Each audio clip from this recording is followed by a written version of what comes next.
जंगल जइहा पातन तुरिया जनि बिरिछा संतैया ए रमिता राम के गुण गैया राम के गुण गैया ए रमिता राम के गुण गैया।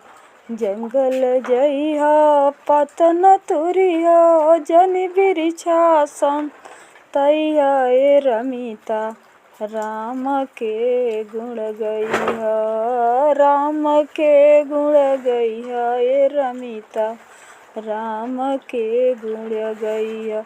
80 कोस 84 भीतरा साहेब बैठी उनके शीस झुकैया ए रमिता राम के गुण गैया राम के गुण गैया ए रमिता राम के गुण गैया। जंगल बिचवा ऋषिया बैठी उनके माली माली के नहावैया ए रमिता राम के गुण गैया राम के गुण गैया ए रमिता राम के गुण गैया।